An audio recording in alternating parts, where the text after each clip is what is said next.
Good evening.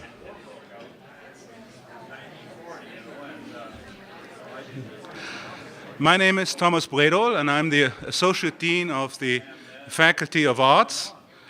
And a part of my job is to organize lectures like this. And this is one of the most pleasant aspects of what I do. And tonight is a particularly pleasant event. And if you don't already know, you will hear about the special aspects of this event in a moment.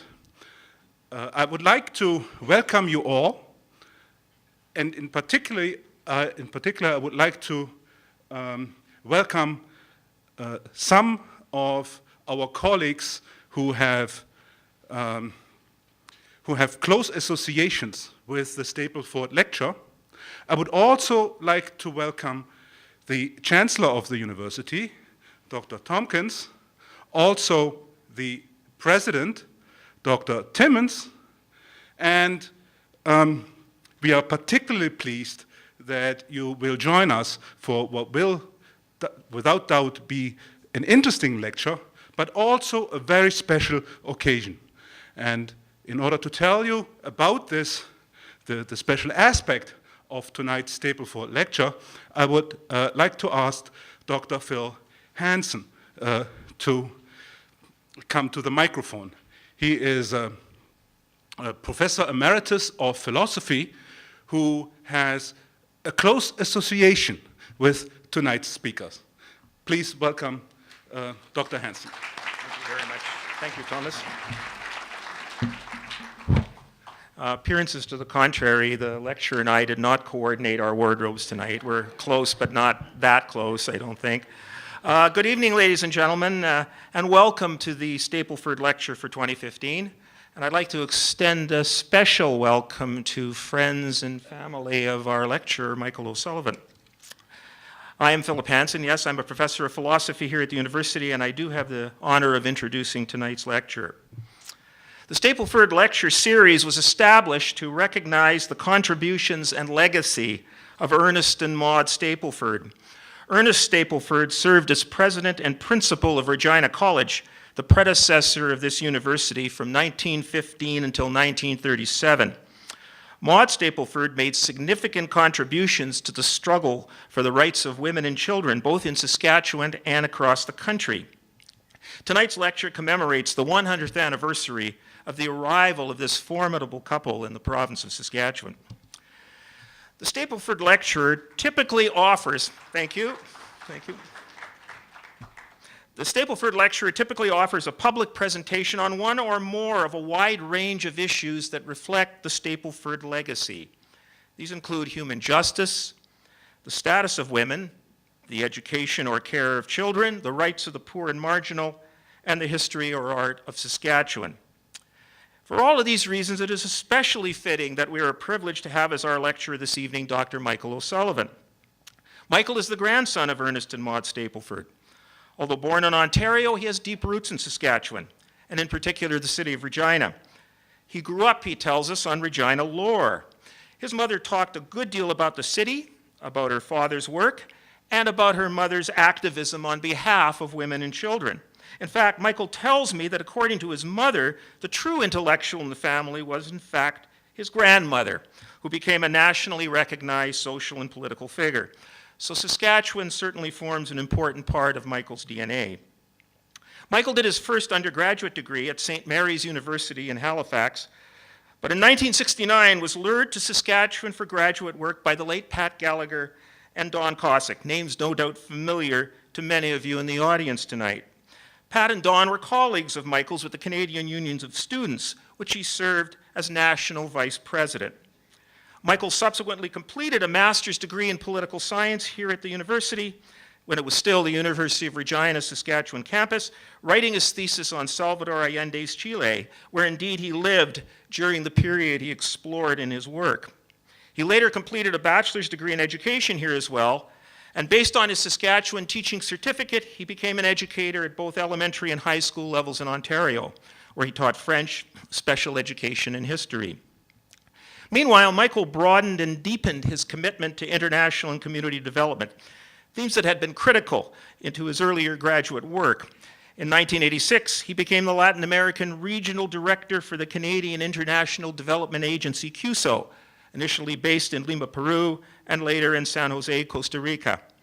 Michael's interests subsequently led him to undertake a PhD program in international and comparative education at the Ontario Institute for Studies in Education at the University of Toronto. His dissertation focused on the struggle of the Mayan Aboriginal people in Guatemala, who comprise 50% of the population and have played an important role in the history of that country to make their culture a central component of the Guatemalan educational curriculum. After working with York University to establish its global education program, Michael took up a faculty position at Brock University in St. Catharines, Ontario, where he is currently Associate Professor of Education. His research and teaching focus on global education, and in recent years he has undertaken extensive work on international service learning as a means of delivering it. A significant amount of this work has been in association with Dr. Geraldine Baltzer of the University of Saskatchewan. So Michael continues to retain ties to our province. Michael's lecture tonight is entitled "The Fierce Urgency of Now, Global Education as a Gateway to Creating Critically Informed, Engaged, and Globally Competent Citizens." It zeroes in on the challenges and opportunities educators must address in order to prepare their students for the demands and responsibilities of global citizenship in the 21st century. I'm very happy and proud to have known Michael as a close friend for over 3 decades. I look avidly forward to hearing what I know will be a powerful and stimulating presentation. Ladies and gentlemen, it is my great pleasure to present to you tonight our 2015 Stapleford Lecturer, Dr. Michael O'Sullivan.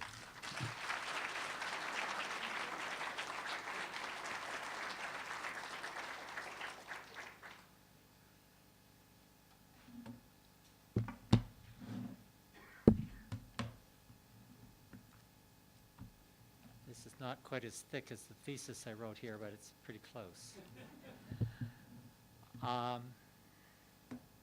Dr. Timmons, Dr. Clear, Dr. Bredall, other distinguished members of the University of Regina community, including Dr. Jack Bowen, who I have to mention. It's wonderful to see you, Jack. Sorry if I'm embarrassing you. Ladies and gentlemen, family and friends. Phil, thank you for your words of welcome. Phil mentioned that although, that was the word he used, although I was born in Ontario, I have deep ties to Saskatchewan, and that indeed I have Saskatchewan in my DNA. Now, I recognize that being born in Ontario can constitute an insurmountable obstacle with respect to understanding and embracing the unique character of this wonderful province. But I do like to think that although the boy, albeit Ontario-born, but who spent almost 20 years here, has been taken out of Saskatchewan, Saskatchewan is still deeply embedded in the boy. This is truly a very special place, and although I see changes everywhere, each time I return, I remain convinced that the sense of community and a particular sense of history that is so deeply associated with this place remains intact. And speaking of a sense of history, I would like to acknowledge and honor the fact that this event is taking place on the traditional lands of the Treaty 4 First Nations people. These are the Cree, Assiniboine, and Saulteaux nations. I recognize and honor as well the historical and contemporary contribution of the Métis people of this region. Now, if you'll indulge me for a moment to make a couple of personal observations, other than the ones I've already started with. I knew that returning to Regina in the context of delivering this lecture on the 100th anniversary of my grandfather's appointment to lead Regina College would be very special for me. But I must admit that I underestimated the emotional impact that reconnecting with so many family members and friends here would have. My wife Julia and I have been joined in Regina by my daughter Caitlin, and by my grandchildren who have been spared being here this evening. By my sister Patricia and her husband, by Bill and Lee McLean, also over there they are, who have represented the family, the Stapleford family, at this lecture when distance and circumstances kept others of us from attending. And by my cousin Joan Stapleford, Singbeil, and her son Peter from Calgary. Joan is the daughter of Ernest B. Stapleford, the son of my grandmother and grandfather. Her dad, my Uncle Ernie, died in a plane crash on the Aleutian Islands while he was serving in the RCAF during World War II. Joan and I were visiting the other day, and she told me that when she heard that this lecture would take place on the 26th of March, there was something about the date that struck her as noteworthy, but she couldn't figure out why. It then occurred to her to look at the paperwork documenting her father's death and discovered that the crash that took his life occurred on March 26, 1943, exactly 72 years ago from today. He was 34 at the time of his death and a resident of Moose Jaw. I wasn't even born when my uncle died, but just as my mom told me Regina stories and Katepwa Cottage stories, she also spoke with a great deal of affection about her brother Ernie, who was, by her telling, a precocious kid who got himself into trouble at home for his pranks, but that spiritedness caused him, for example, to be one of the very early licensed pilots in Saskatchewan and an early member of the Regina Flying Club, which was founded in 1927. So welcome, Joan, and all other members of the Stapleford clan. Speaking of clans, I would also like to recognize another family who has gathered here tonight in impressively large numbers. I'm referring to the Sorensens, who I used to be related to through my long relationship with Sandra Sorensen, the mother of my daughter Caitlin. I'm still bound to the family by ties of affection. The matriarch of the family was Phyllis Sorensen, my daughter's grandma. Phyllis, who died 3 years ago at the age of 95, was the last person living that I know who went to Regina College and knew my grandparents. Phyllis was, right to the end, a bright and inquisitive woman who, as a young woman growing up in a homestead in the Last Mountain region, wanted to continue her studies following graduation from the local high school. This dream was virtually impossible to realize for a rural family during the dark days of the early 1930s. But undeterred, Phyllis, as she told me the story, wrote Regina College, stating her strong desire to study there, or I should say study here, and lamented the financial circumstances she faced. Now, I'm not sure if the letter actually contained an explicit ask for financial support, but in any case, sometime after she sent that letter, a car pulled into the Henderson Lane, and my grandfather got out. He told the family that he could offer Phyllis a $50 scholarship. Apparently, that was enough, because she attended Regina College for a year, during which time she prepared to become an elementary school teacher, a job she subsequently did until her marriage in 1940. From that time, she devoted herself to raising the large family that is so well represented here tonight. Phyllis was thrilled when she heard I would be giving this lecture. This has been percolating for a long time, folks. She so much wanted to attend, and I know she's here in the hearts of many people in this room. So with that as prelude, I would like to talk about a topic that motivated my activist grandmother, Maud Stapleford. I was just checking the Encyclopedia of Saskatchewan for a couple of details about Maud Stapleford's many contributions to the province. And the thing that caught my eye was that in 1915, the year that she came to this province, she addressed the legislature on women's suffrage. She certainly hit the ground running when she came here. I'm sure my grandmother would be appalled by my particular approach to citizenship and the role of educators in transmitting the values that I advocate. But thinking on these matters does evolve over a period of 100 years, so I take comfort in that. I'm always going to be nervous about this. So, in April 1967, Martin Luther King delivered a speech at New York City's Riverside Church in which he said, "We are now faced with the fact that tomorrow is today. We are confronted with the fierce urgency of now. In this unfolding conundrum of life and history, there is such a thing as being too late. This is no time for apathy or complacency. This is a time for vigorous and positive action." Dr. King's call for vigorous and positive action was in response to the war in Vietnam, a war he viewed as an immoral and unjustified intervention that wasted both human lives and material resources. The war, he argued, detracted from the U.S. civil rights movement and the government's own war on poverty. King fully understood the connection between poverty and racism and U.S. foreign policy. King understood that social justice is a multifaceted phenomena with many intertwined elements that must be addressed together. Nearly a half a century later, a sense of fierce urgency is still required to tackle the range of local, national, and global political, socioeconomic, and environmental challenges. Considering that this presentation is about educational issues and specifically about global citizenship education, it is important to state from the beginning that I do not advocate that teachers oblige their students to become campaigners for political and social change. Some students, of course, will choose to assume this role, and some, with the blessing of their teachers, will organize to do so among their peers at school. Such engagement, as welcome as it is, can hardly be seen as an obligatory requirement. Our job as teachers of elementary and high school students is to expose students to the knowledge, values, and thinking skills they will need when it comes time for them to assume the role associated with critically intelligent, engaged citizenship.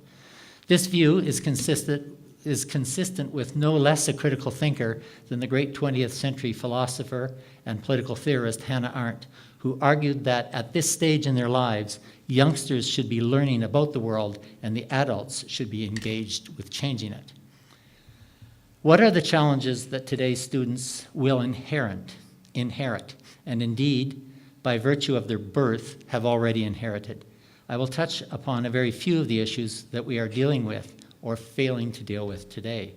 Which of these our children and our grandchildren will assume responsibility for depends on what we adults can accomplish over the next few years.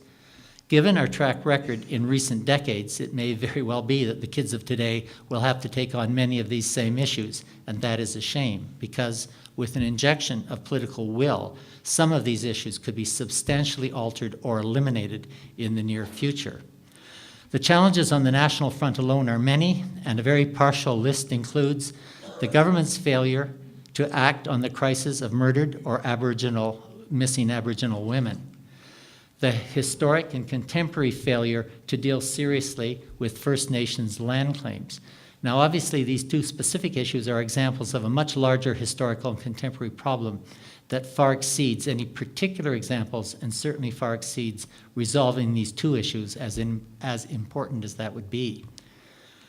The imminent passing into law of the anti-terrorism bill, Bill C-51, which all the experts tell us is a measure that seriously oversteps national security requirements. More to the point, Bill C-51 is best understood as one more aspect of the campaign of fear that Stephen Harper hopes will win him another mandate. It's not the economy we need to worry about, it's the burqa. The ever-increasing wealth gap between the top 10% and the bottom 90% of Canadian income earners. Let's pause here for a moment to take a look at the implications of this slide. The top 10%, with just under 50% of the nation's wealth, controls almost the same amount as the rest of us combined, and the situation facing the bottom 50% is dire. And speaking of the burqa, or in this case the hijab, the intolerance and outright racism recently manifested by a judge's refusal to hear a matter brought before her by a Muslim woman who wore a hijab in court. Again, this is symbolic of a much larger problem. The dismantling of Canada's post-war social consensus, which includes a healthcare system bending under the weight of an aging population. In addition to this somber list of national elements is the ever-present question of the environment. This is a crisis that our leaders and we, the public, ignore at our collective peril. Our contribution as Canadians to global environmental degradation is represented by the fact that our national ecological footprint represents almost 4 times our per capita share of what the world can sustain. That means that if everyone on the planet consumed at the rate that Canadians are currently consuming, the people of the world would require 4 planets just to keep going.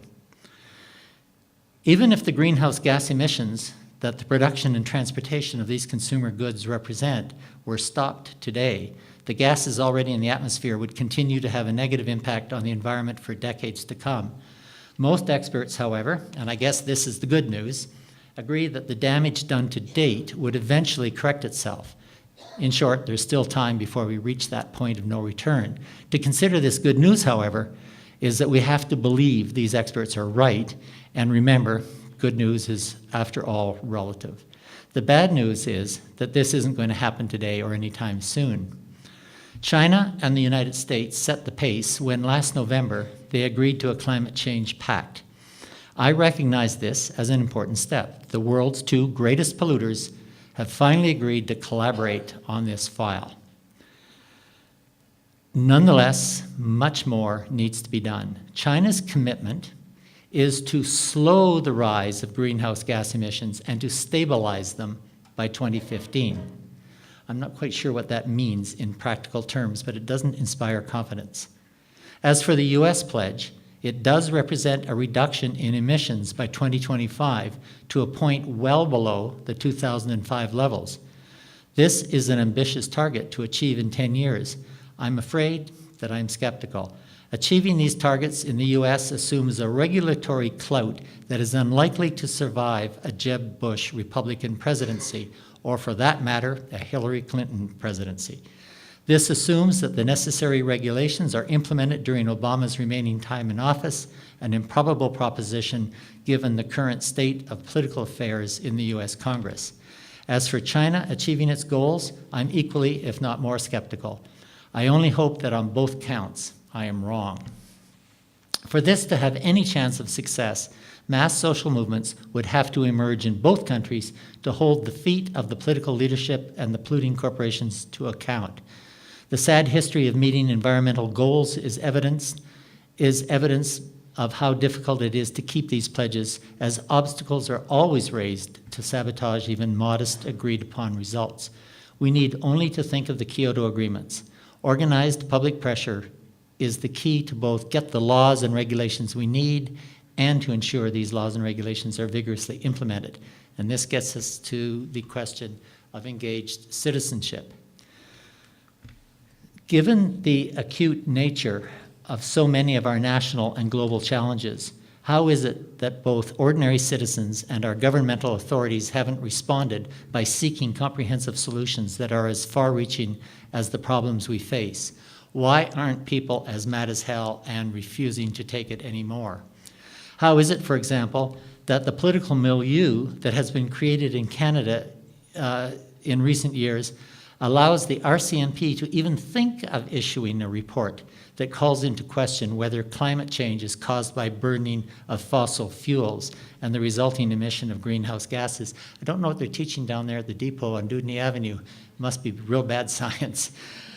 And this report also views environmental activists as being anti-Canada and constituting a dangerous threat to national security. The Globe and Mail report, published on February the 17th and depicted in this slide, is only the briefest summary of a 44-page intelligence report. Such a report, combined with the powers inherent in Bill C-51, create a truly scary scenario. I recognize that coming up with an answer to public complacency in the face of so many challenges, and indeed legal threats to those that do become so engaged, requires a complex analysis that have long preoccupied philosophers, historians, sociologists, cultural studies experts, and others. And I certainly do not pretend to have sorted that out. But I would like to touch upon one element that helps explain our inaction with respect to taking up the task of collectively confronting the problem we face. I am referring to the Western world's attachment to consumerism. The fact that such an observation borders on the banal doesn't make it any less important. Consumerism is one of the truly great social distractions of modern, or if you prefer, postmodern times. Consumerism constitutes a continuous bread and circus act that embodies a lifestyle and an attendant worldview and sense of privilege that has taken on the status of a God-given right and distracts us from addressing the fundamental issues that beset society.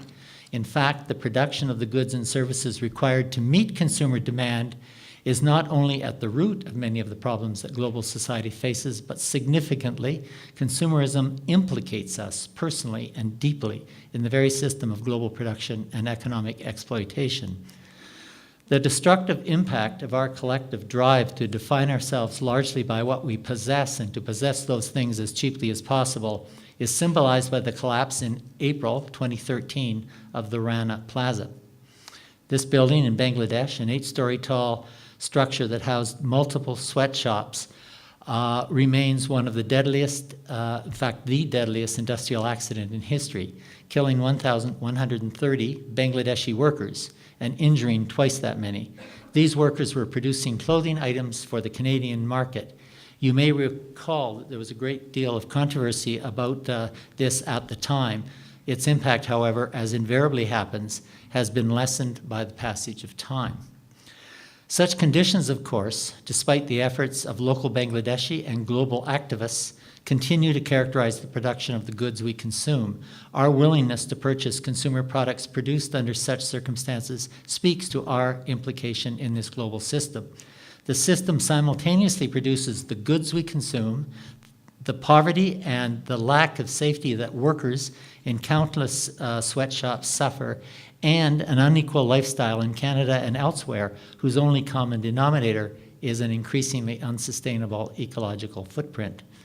On that rather sobering note, you might ask, can schools make a difference? Haven't progressive educators tried for decades, or a century or more, to turn schools into sites where students can learn how to tackle social problems? Certainly, such advocacy is what motivated the great American educational reformer and philosopher John Dewey and the progressive education movement in the early decades of the 20th century. Dewey and his fellow progressives are among the most articulate advocates of the twinned aspiration to see ordinary people become active citizens and capable social problem solvers, coupled with the development of an educational system expressly designed to prepare young people to play that role. In order for schools, or more specifically teachers, to assume such a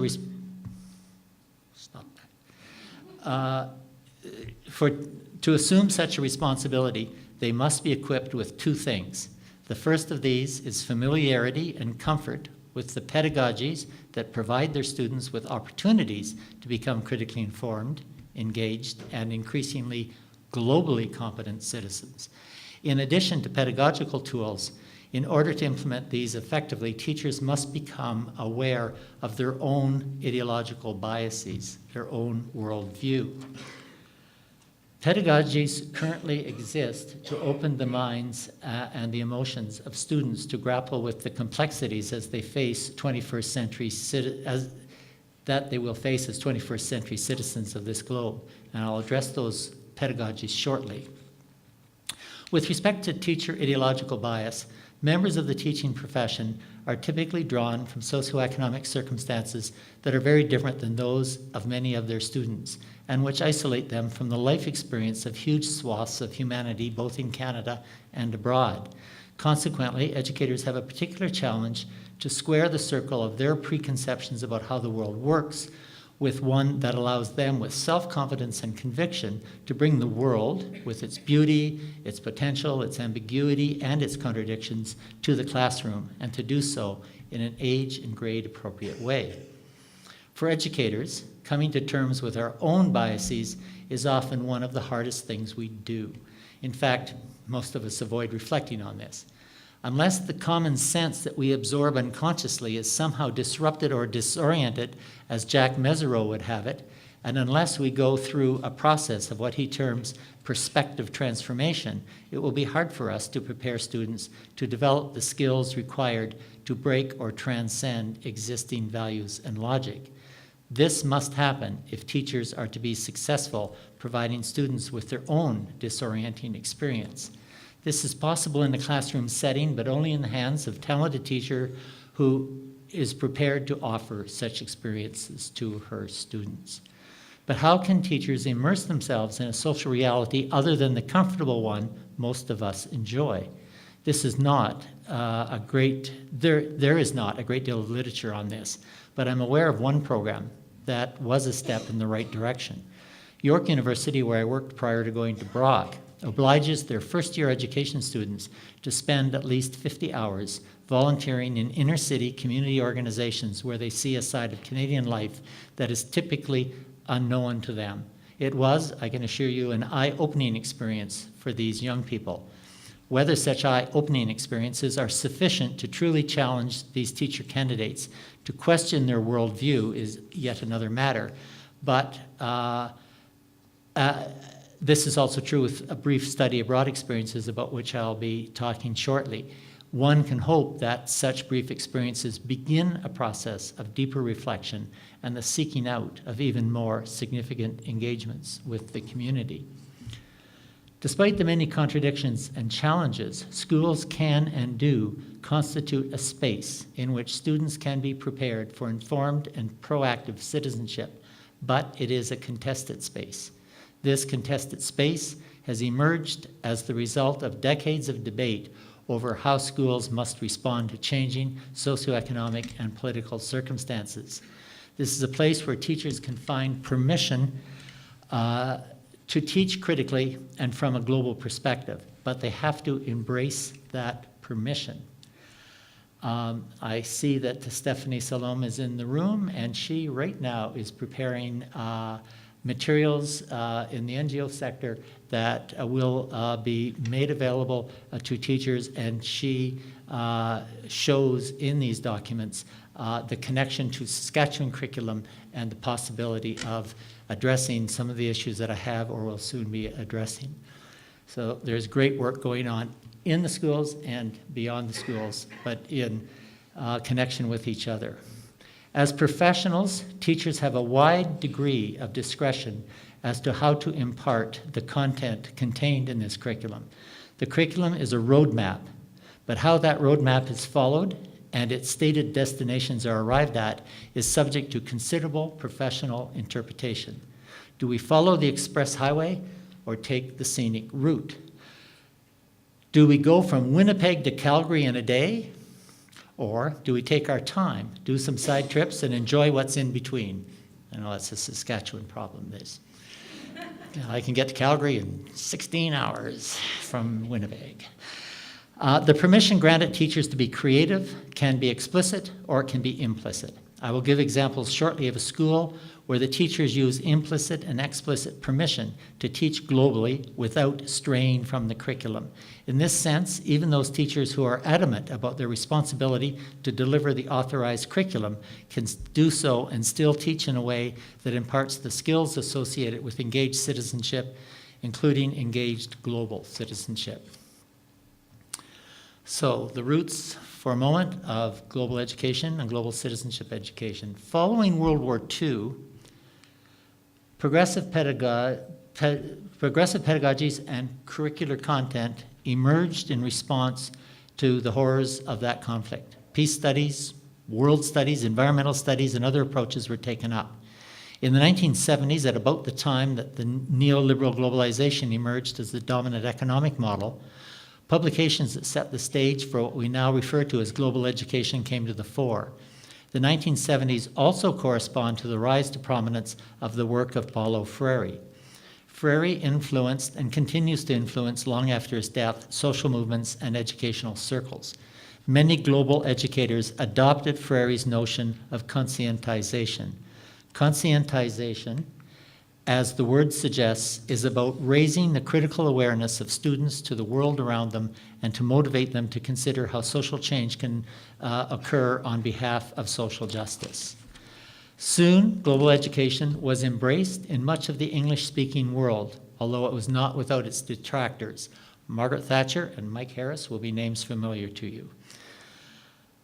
So how is global education conceptualized? This usually takes me at least 2 courses in my undergraduate course. You're getting it in 2 minutes. Global education is based on the twin concepts of interconnectedness and interrelatedness. Selby refers to the interconnectedness of communities, lands, and peoples, and the interrelatedness of all social, cultural, and natural phenomena. It links the past, the present, and the future, and it emphasizes the complementary nature of the cognitive, affective, physical, and spiritual dimensions of the human being. Global education addresses issues of development, equity, peace, social justice, social and environmental justice, and environmental sustainability. It encompasses the personal, the local, the national, and the global. Pedagogically, and consistent with these principles, its approach to teaching and learning is experiential, interactive, child-centered, democratic, participatory, and change-oriented. As you can appreciate from this all-too-quick review of a very long list of attributes, global education seeks to be a comprehensive pedagogy that incorporates just about everything. Of necessity, global education is a creative act, as is all good teaching, that has some touchstones but not a checklist. Seeking to convert the point Selby raises into a checklist would be to convert a creative act into a bureaucratic one.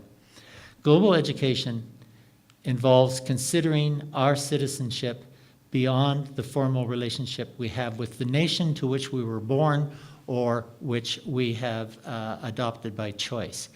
I am referring to that form of citizenship which is best served by being critically intelligent, engaged, and globally conscious.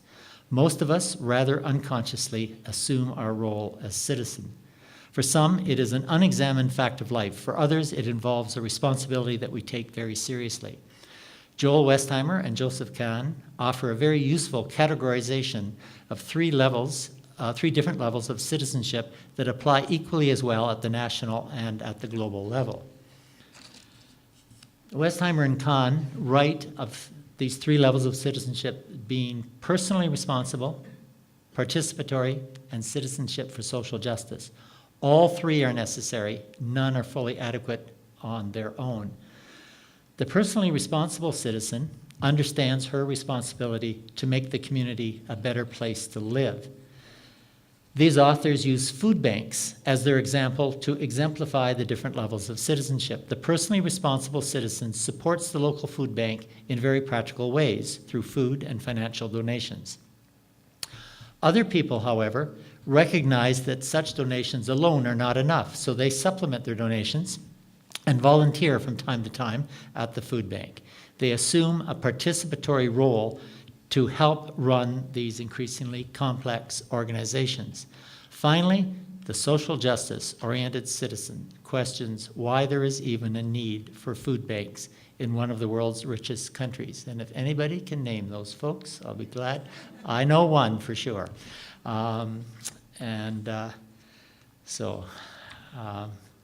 I think that they are an excellent example of social justice-oriented citizens who had an analysis, participated, and had personal responsibility.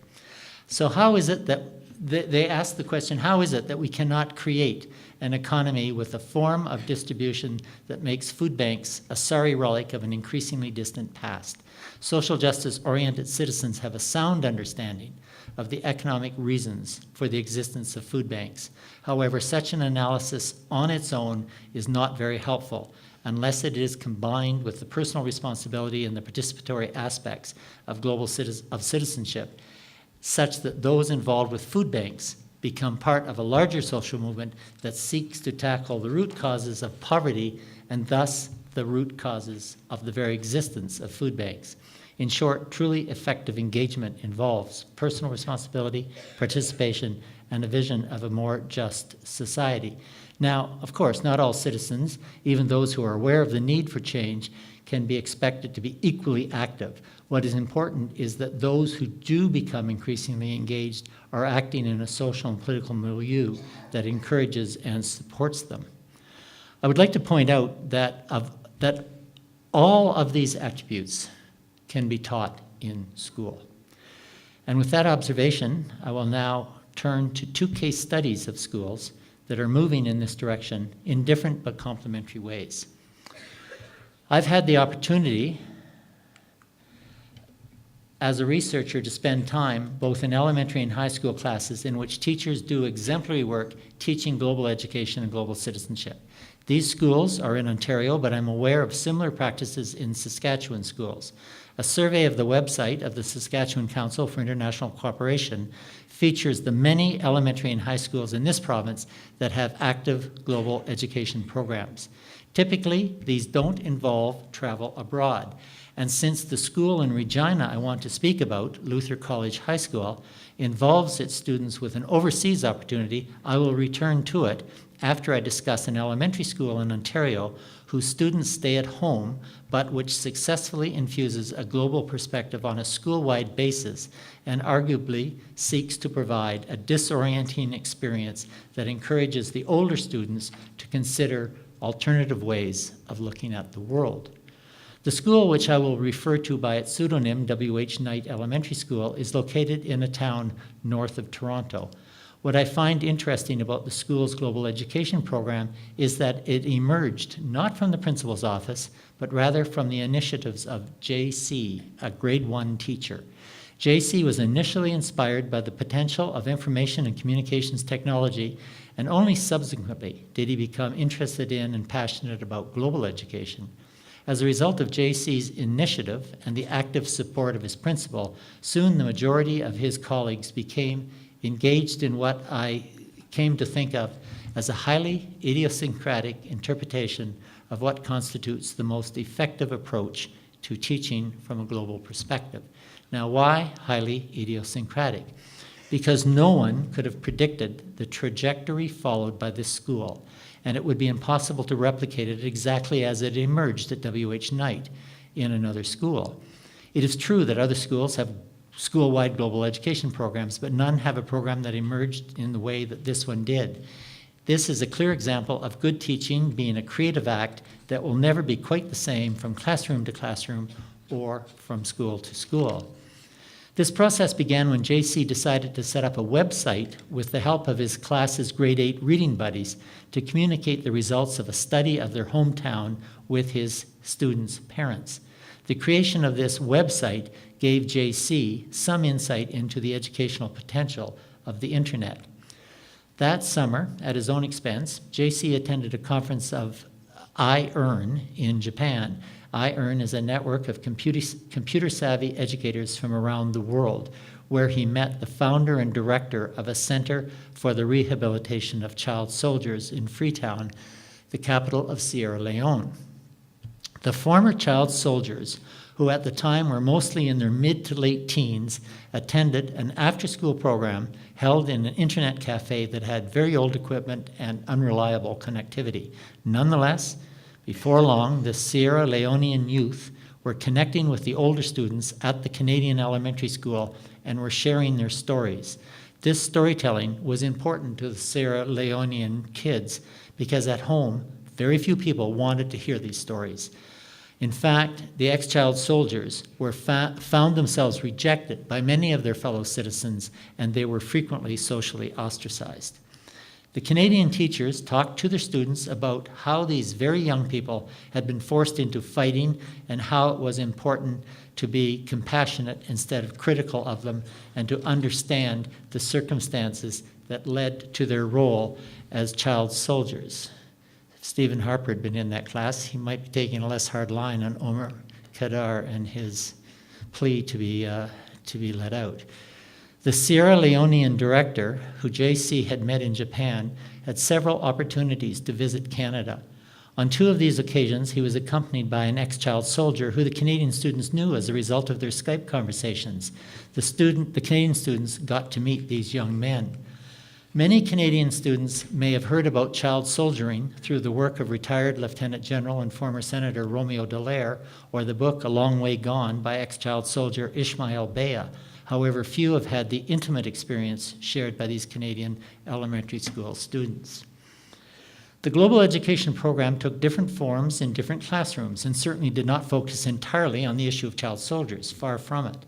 While my time today does not allow me to go into great detail, the fact that the program was initiated by a grade 1 teacher meant that his fellow primary teachers embraced the idea of teaching from a global perspective and did so in a variety of ways. This included the use of music, art, games, and stories from around the world.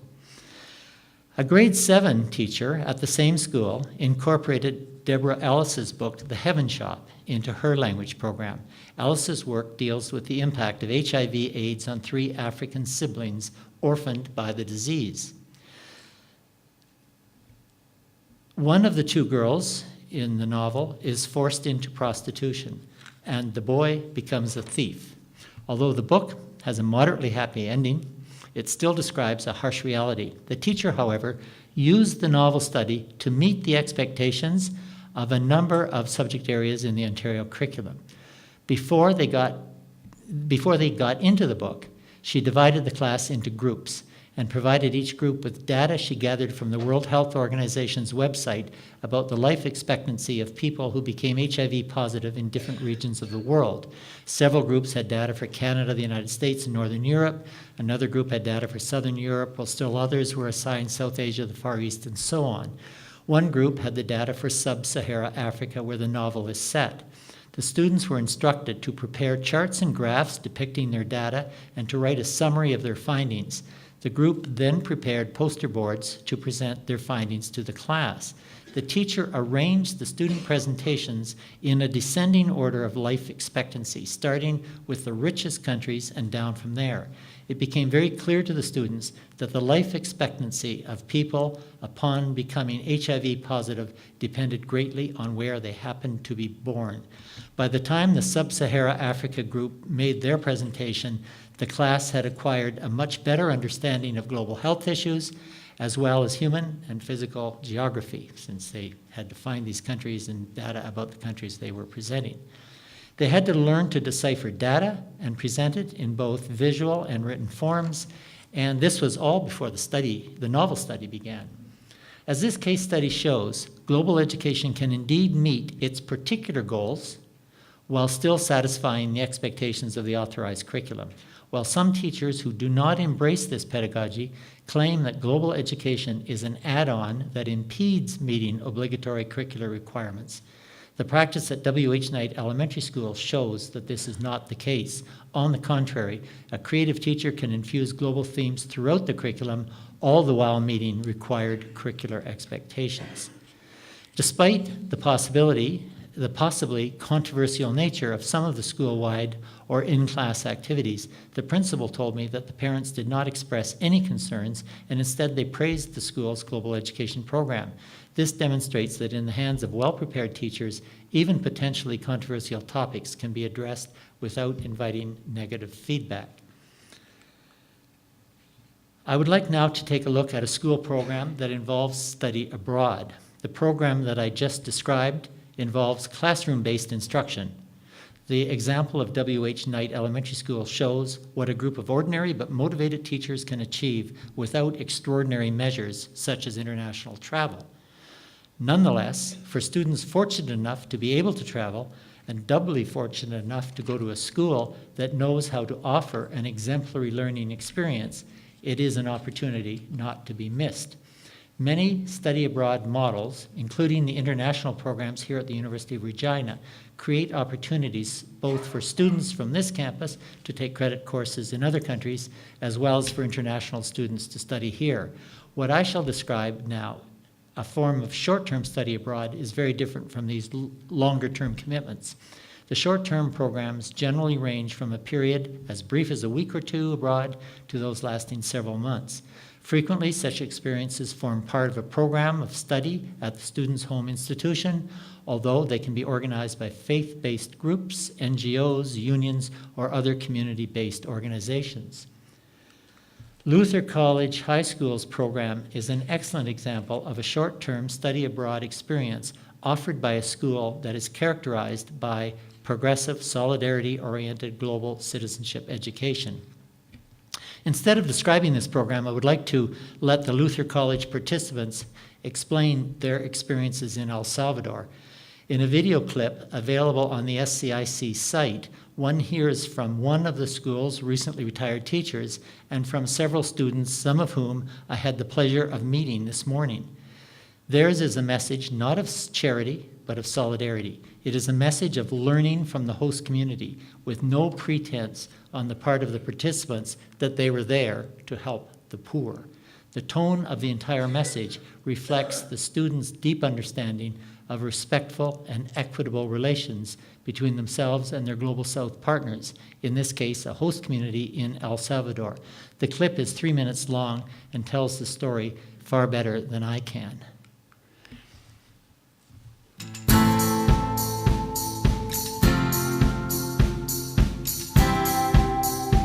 What we can do in a week's trip to another part of the world, for them, is pretty limited. But what we can do over a lifetime in our own communities where we live, of course, is so much more.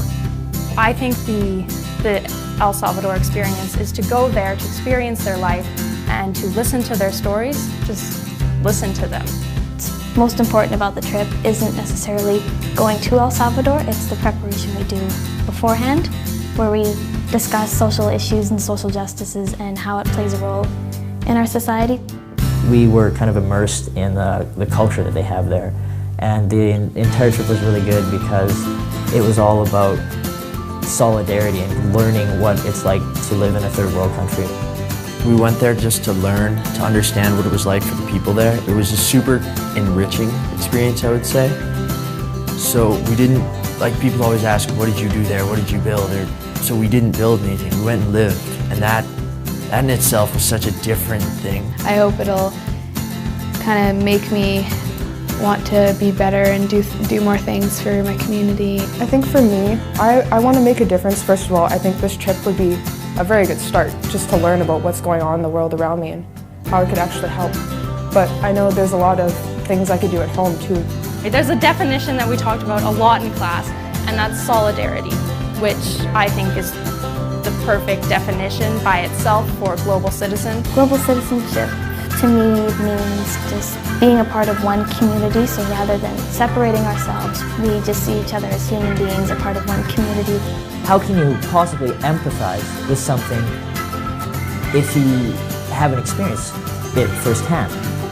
You can attempt to understand someone, but you can't possibly comprehend what they're going through. I think somebody who's a global citizen is somebody who keeps the needs of everybody in mind, not just people in your own social surroundings or your own country, but realizing that everybody's connected. We, students of Luther College, made a small difference in our trips to El Salvador for the people there. We listened to their stories and they appreciated the interest and the respectful interest of our students there. But we will make a difference when our students over the course of their lifetime make choices about their vocation, choices about how they vote, choices about how they spend their money. That will be ways in which we'll enrich and improve the world and help to create a better, more just, more loving world.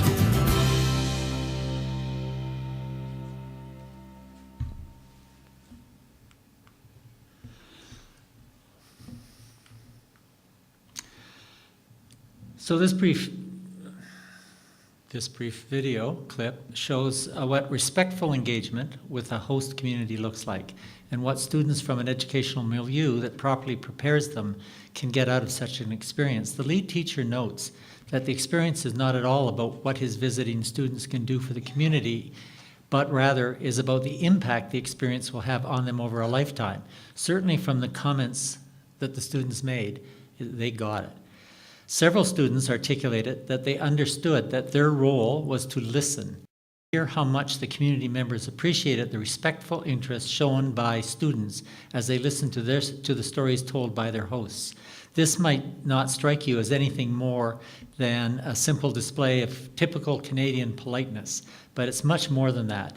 I observed the same type of community appreciation during visits I have made with high school students to rural communities in Nicaragua. A close bond is created between the host community storytellers and those listening, especially in the circumstances in which the storytellers are on the socioeconomic margins. To be listened to respectfully and to be taken seriously by visitors from afar is empowering for them, just as the former child soldiers found that being able to tell their stories to Canadian students a half a world away was empowering for them. Two students mentioned the importance of engaging in solidarity with their hosts. One young man commented, "We went there just to learn, to understand what it's like for the people there." When asked by people back home after the trip what they did or built in El Salvador, he replied, "We didn't build anything. We went to live, and that in itself was such a different thing." It is important to distinguish between solidarity and charity. in any program that involves time spent in third world host communities, or for that matter, in any community, wherever it may be, where the residents are less privileged than their student visitors. The Luther students brought a willingness to learn from and be inspired by the local community members. They didn't come to help. I continue to be involved with service learning trips to Nicaragua, and one of the issues we must constantly be aware of and guard against is the emergence among the students of a helping the poor charitable attitude. While international service learning experiences have many positive attributes, such experiences must be based on reciprocity and respect instead of thinking that you somehow are going to resolve their problems. This is a form of neocolonialism, not solidarity. Charitable approaches only serve to reinforce existing inequitable North-South relations. They do not challenge them and certainly do not challenge our implication in the mechanisms that generate global poverty. Any study abroad program that fails to provide Northern visitors with the opportunity to critically reflect upon North-South relations on class issues and our implication in these systems merely serves to reinforce a lucky us, poor them form of neocolonialism. A good, or more accurately, bad example of this is what has come to be known as voluntourism. Rather than seeking to engage communities in mutually respectful and reciprocal service experiences, these largely for-profit programs are characterized by doing a brief stint in the community where the student visitors do some work, often without even living in the community, before taking off, in some cases only after a few days in the village, for a far more extensive stint on a beach or some other tourist destination. Just a note, the other day, last Friday, the CBC TV was supposed to run a documentary on the dark side of voluntourism. They advertised it all day, and at the last minute, under some pressure, we'll hope we find out someday, it was pulled. So there are powerful and powerful companies that make a lot of money doing these kinds of things, and they do not want to have that angel kind of glow taken from their efforts. The Luther College program demonstrates that the values and knowledge that I have associated with critically informed, engaged, and globally competent citizenship can be taught in our schools and reinforced through a well-crafted short-term study abroad context.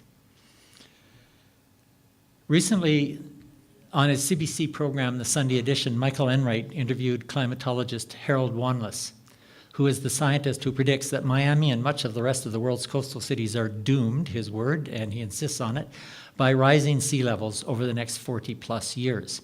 Michael asked him if he's optimistic about the future, which I thought was a rather strange question, actually, given what he'd been saying over the previous 15 or 20 minutes.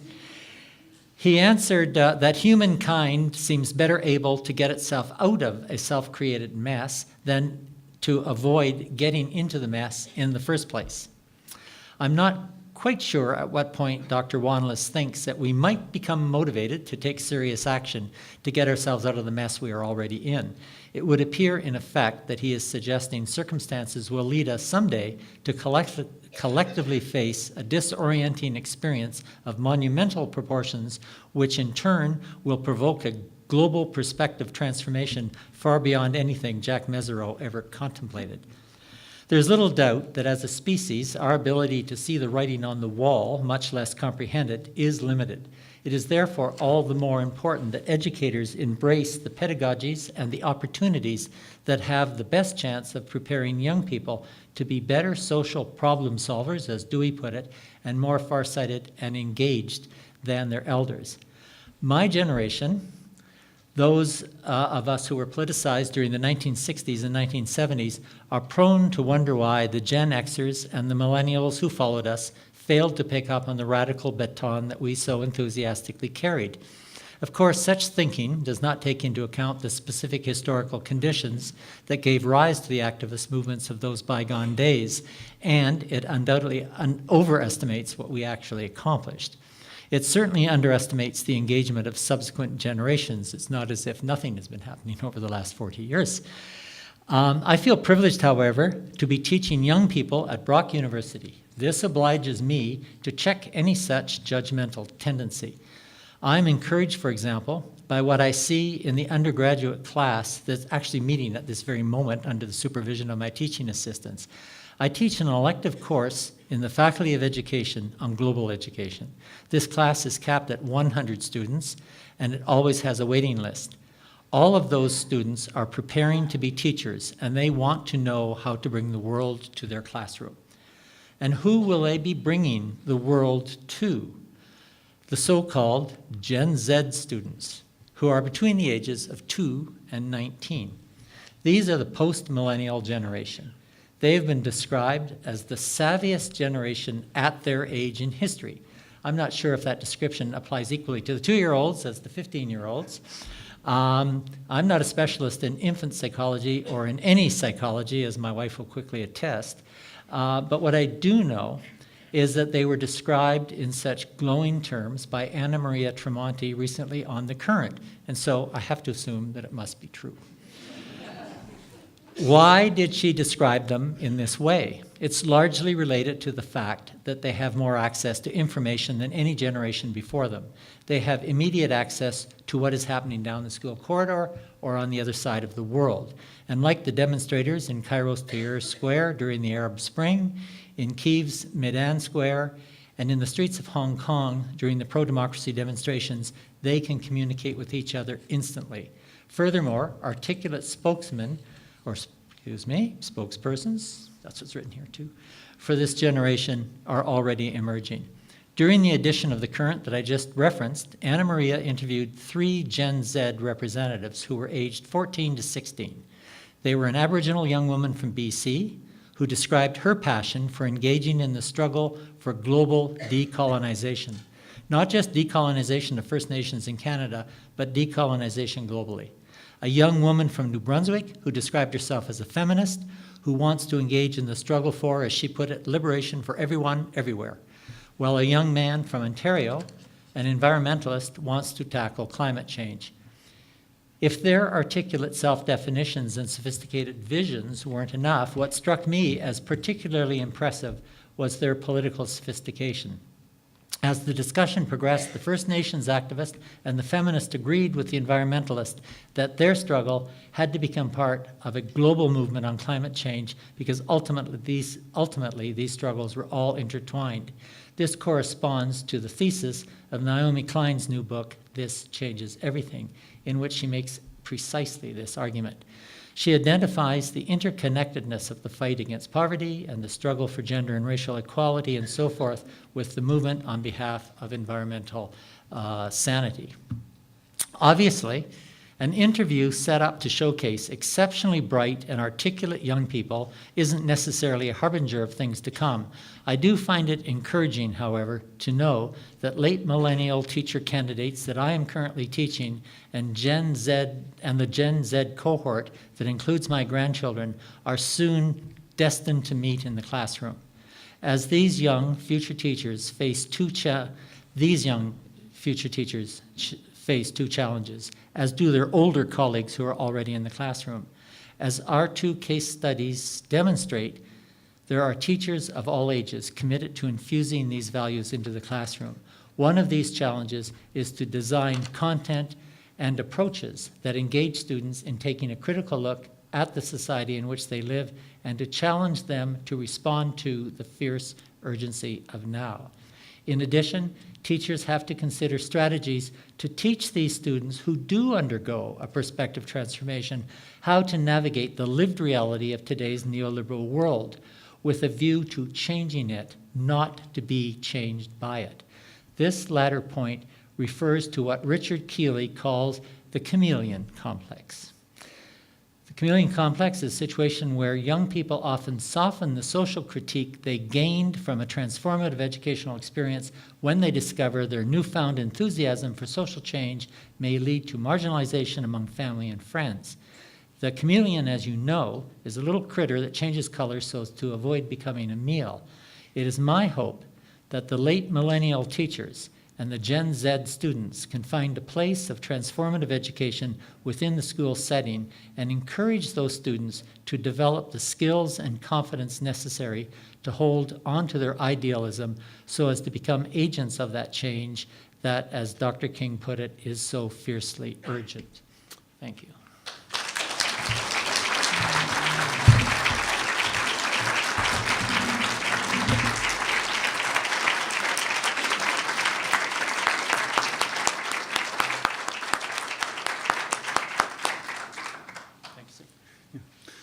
Thank you very much, Dr. Sullivan, for a challenging, inspiring, and I freely admit, surprisingly hopeful lecture that I'm also certain has raised questions that you are now invited to ask.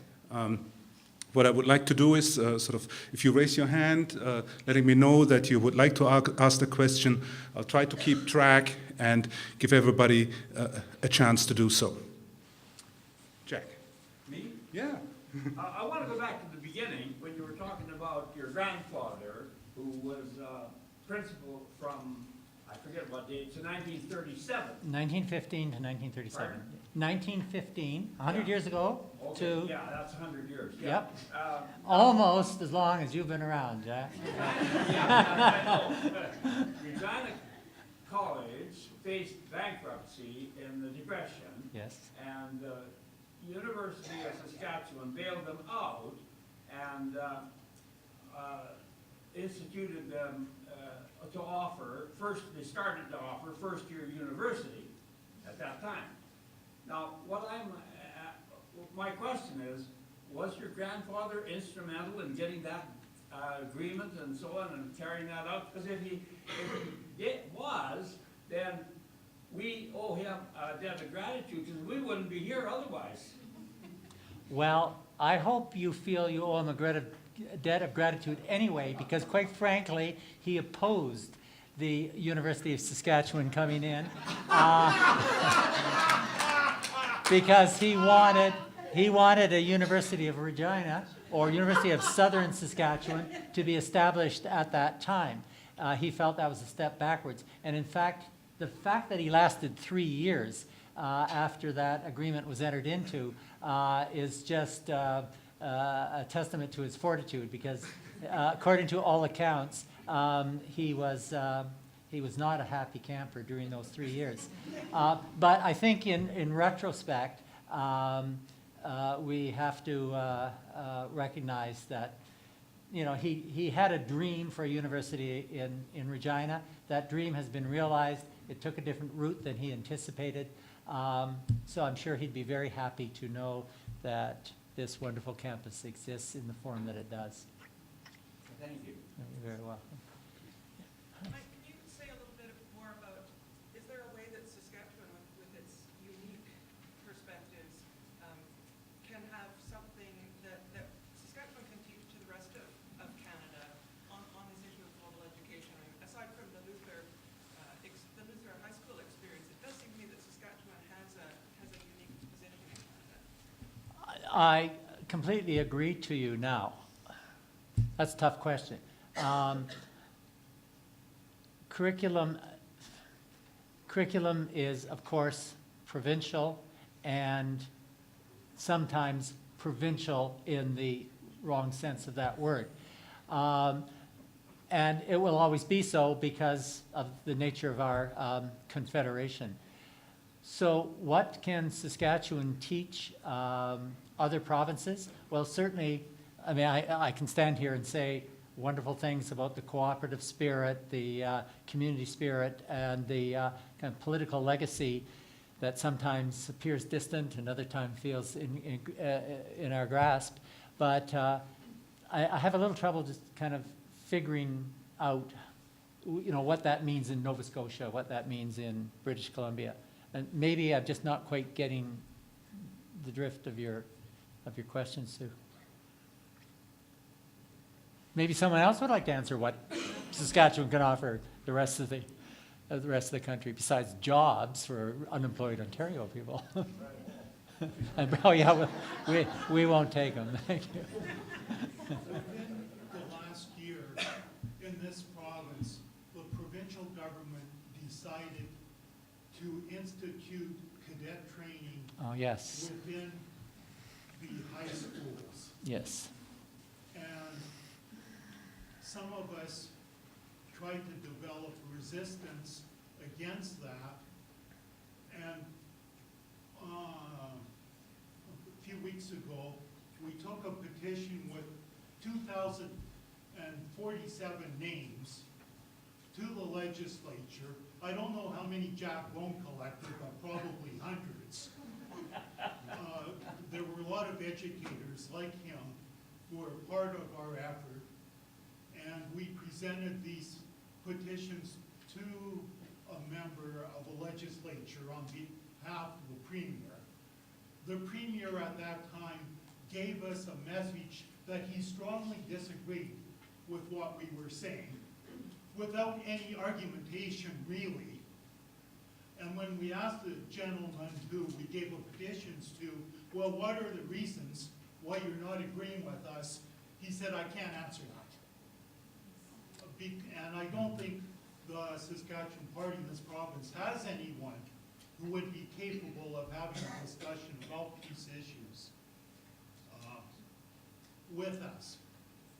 So what I'm wondering about is, do you hear across the country of other cases where the Harper government is trying to inject military education into the school system?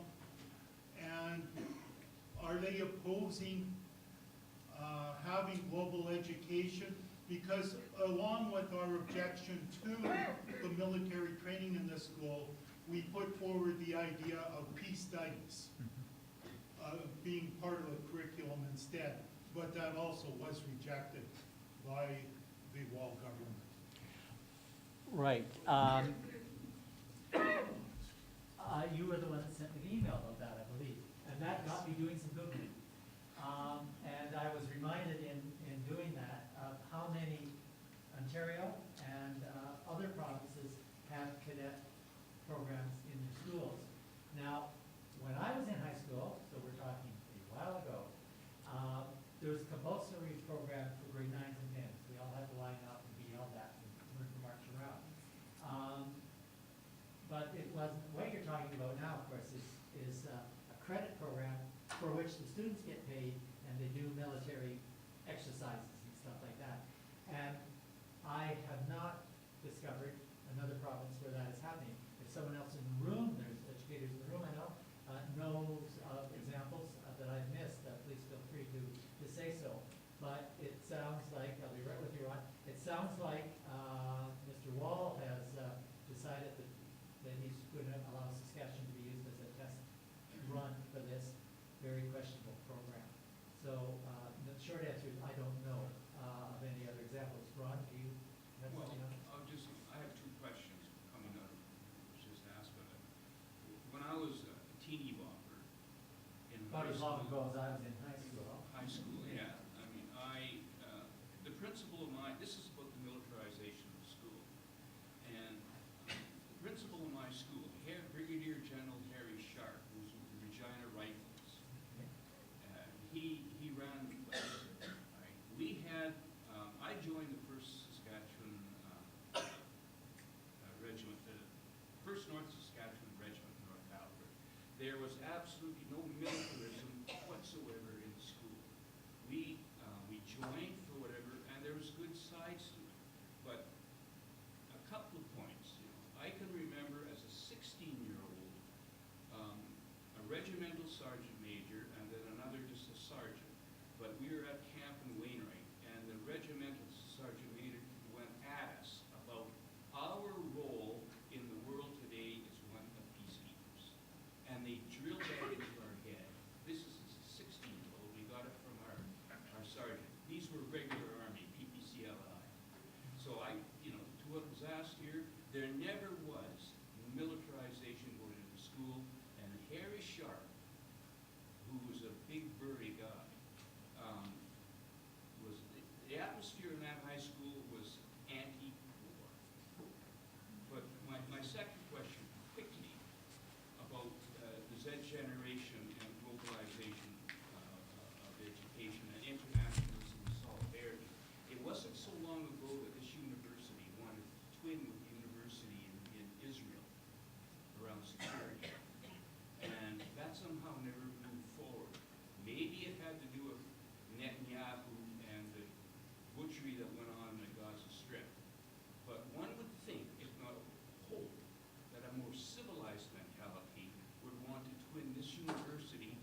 than I to deal with your questions.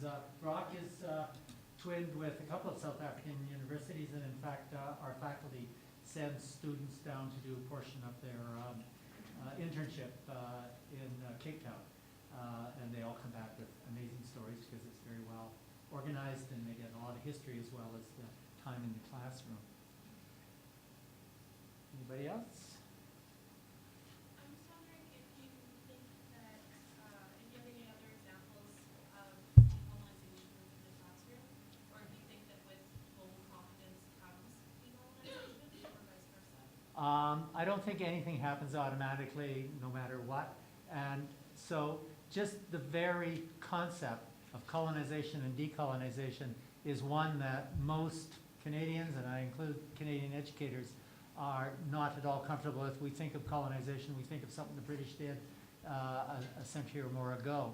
So the whole notion, and when I talk about going down with a help the poor, lucky us, poor them attitude as being a form of neo-colonization, I invariably have to explain what I mean by that, and it's often greeted with kind of wonderment and confusion. So we've got a long way to go there. So I guess the short answer to your question is that nothing automatically will emerge from these processes. And some teachers will be more successful at imparting that kind of perspective than others. And that gets into, if you come from a milieu where it's just not part of your learning, practically from your parents' knees, you really have to have a perspective transformation, which happens to a lot of students, for example, in university when they take courses that are critical in a way they haven't thought about. And that's why I still believe strongly in good, strong, liberal, and critical education at the university level. Yes. Oh, I'm sorry. I'm sorry. I'll let you be in charge here. See, I'm quite concerned about the advancement of technology. I say, while it's created many benefits, I think it's also created many negative responses, including health issues, damage to the environment, and also climate change, as was mentioned there. I think students are having quite a conundrum these days, trying to sort this out. As I say, our technology's expanding rapidly, but at the same time, it's creating these other problems. And as I say, I think the students, I see the next generation, I think they're going to be having to grapple with this situation. As all generations have. I was just recently reading a summary of sort of the history of globalization, and it talked about the wonderment of Britain in the 1840s at the development of the train, and how all of a sudden this country was united by tracks and steam that allowed them to go from, say, London to Birmingham in a matter of hours rather than many days. And of course, things were exponential after that. So those that were born with it are more comfortable with it. Those of us that are dealing with it from a different perspective, still struggling. But I mean, your general point, I quite agree. As a member of Gen Z, I really have to say that we've been raised to think in a very lazy way, and that we don't have any role models that are exactly as educated as I think they should be. We have even the current Prime Minister silencing scientists. Really, when we look into the information, because we are the internet generation, we see that it's not out of, just wanting to be ignorant. It's that we're worried that once we have information, saying that we're doing something wrong, we'll have to take radical action. And the thing is that being part of this generation, we look to see people on TV, we look to see parents and teachers, and really no one's living up and letting us think critically. We don't know the rules of critical thinking. We're not taught at a young age how to ask proper questions and how to ask questions in a way that will leave people uncomfortable. We don't have these things just by our education. So I understand that education is primarily your focus, but where do you think other role models are needed? I guess part of me is a bit uncomfortable with, your blanket observation about the difficulty, impossibility of engaging in critical thinking, sort of as broadly as you imply. There are certainly multiple examples, endless examples of schools and school settings where it's simply not encouraged, in fact, discouraged perhaps. It's seen as too controversial. On the other hand, to give kind of liberal openness, squeezed though it certainly is these days, it's due.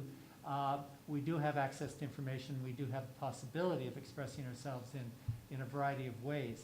So it's certainly true. And I made kind of glancing reference to it. My generation grew up in particular historical, economic, and social circumstances where, if you like, radicalization was almost forced on us by how blatantly bad the situation was with respect. And the war in Vietnam, though American, affected us all in North America and indeed in Europe as well, and radicalized the generation.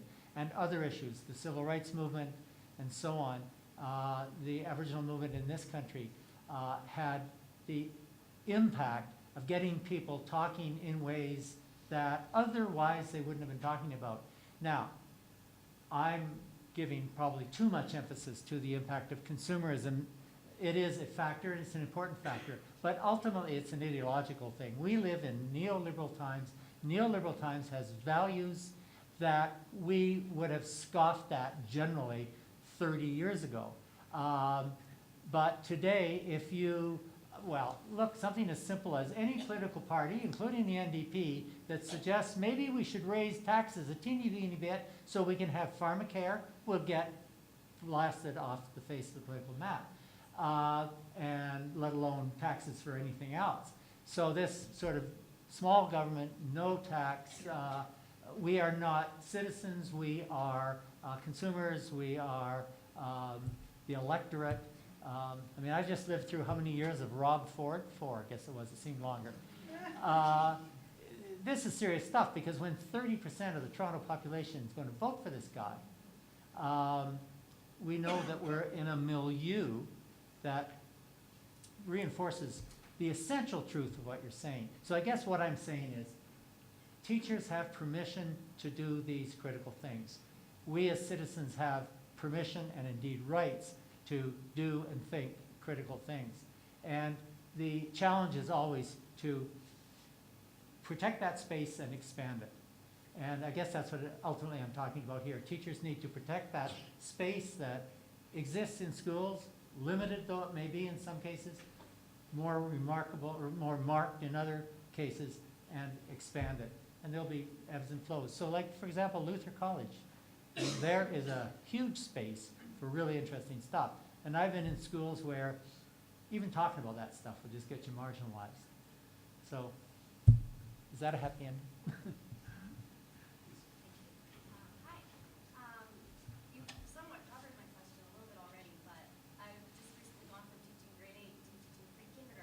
Wow. And I see children who know how to open the phone, they know how to get to YouTube, and they know how to point at what they like. And I'm just wondering, in a world where Google will always show us what we like, and it's so easy to find things we like, how can we encourage even small children to face those unpleasant things that do exist in the world without scaring the pants off them? Well, I mean, first of all, I think as a teacher, you have to use your professional judgment about what is appropriate to bring into your classroom. And clearly, in kindergarten, you're going to deal with these kids very differently than in grade 8s, I would think. So that gets into the professional judgment. And on a couple of occasions in the talk, I used the expression doing so in an age and grade appropriate way. So, for example, the primary teachers at that school, they weren't talking about child soldiering. They were talking about very different things. They did talk about natural disasters that were occurring around the world because the kids would hear about this on the news, come to school and want to talk about, well, how did this affect the children? These are grade 2s, grade 3s, grade 4s bringing up these questions. So that's very different. In the grade 7, 8 classes, they're having things very differently. So I think the bottom line is we do not want to scare the children. maybe scare them when they get into university to do a little deeper thinking. And there's the world studies classes and so on, the more senior high school classes. I think it's mandatory to bring critical issues and hard issues into those classes. And in some cases, like with these child soldier topics, it falls in their lap. Are you going to turn down that opportunity to expose your students to that reality? I think not, as long as the possibility is naturally there. So, I mean, I think you've made a big adjustment. I take my hat off to you. I found the grade 8 class I taught was one of the most challenging things I ever did. And I wouldn't even go to kindergarten classes. You're afraid I'd step on one of those. So good for you. Yes, sir.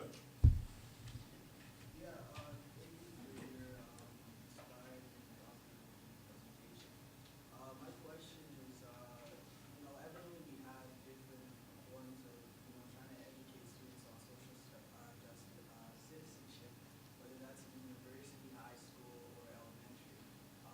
And even in places like my high school, college, with the El Salvador trip. When do you think it's most, critical to teach a child about social justice, whether, what age that is? And do you think we infuse it into the curriculum, we teach it implicitly in social sciences and add a global citizenship factor to that? Or do you do what the colleges decided to do, create an entire El Salvador trip to kind of concentrate the entire idea of social citizenship? Okay, thanks. That's a super basic question because it gets into proper strategies. So, for example, do I advocate that there be an official, provincial, global education or global citizenship education curriculum, as opposed to infusing it, as you say, that's the word I use all the time, across the curriculum.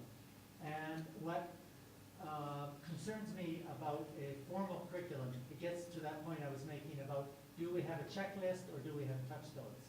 And I think that to what I have rather sillily called binderizing, those binders that teachers get, if we binderize global education, then it's going to be trivialized in the hands of many people. Maybe that's better than having nothing. I think that discussion is ongoing. Tell me if I'm wrong. I'm going to take issue with you on the Luther program. I suspect that there's more to the Global Citizenship Education program at Luther College than simply the program for 15 to 20 kids who sign up or are able to go on that trip. I get the impression that just from chatting to people that that's a school that is infused with values of respect, tolerance, understanding of complex issues, again, in an age-grade appropriate way. So the trip to El Salvador becomes an intense experience for a few, and I actually suggested to the chaplain today that they consider prioritizing grade 11 students and grade 10 students because they'll be there for a year or two after they come back, and they can infuse their learning and their enthusiasm and so on into the larger school.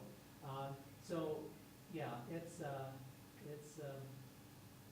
I think something that has to be infused across the curriculum. And I gave the example of that teacher who used that novel study to do math, to do geography, to do presentation skills, computer usage, and so on, built right into her novel study, and put the outcomes expected of a grade 7 Ontario teacher across the range of subjects rather than just, okay, now we're going to do novel study and bang right into it.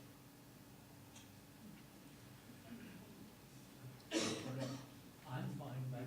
Should I take one more? Sure. Okay. Okay, as a future educator, I'm just finishing up my degree here.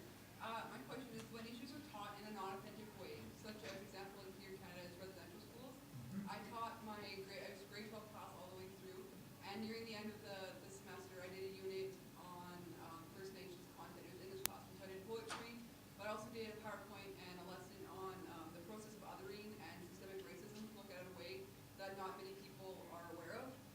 And because they learned about residential schools so many times, like the facts and the numbers and things, when does it become a point where they're oversensitized and apathetic? Because even though the system of othering and the of racism being systemic was something they never heard before, they weren't interested because they'd heard that so many times.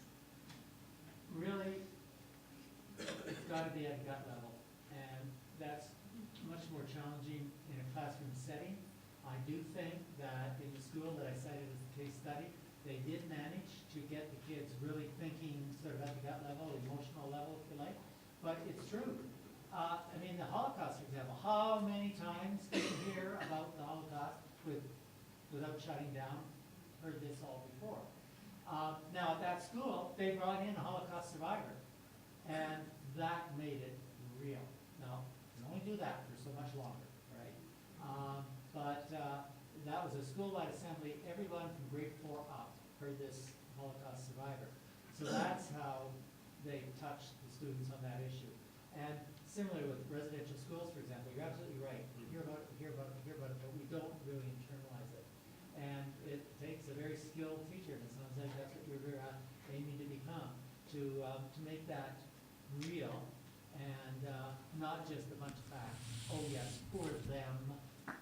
Our parents shouldn't have done that, which is not very helpful. So good luck to you, Chris. Thank you very much.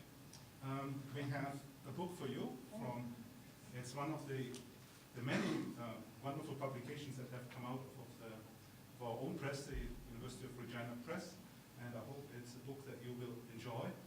I would like to thank you again for a wonderful lecture. And afterwards, or in a moment, we have refreshments just outside of this lecture hall, sort of to my right, to most of yours left. And again, please join me in thanking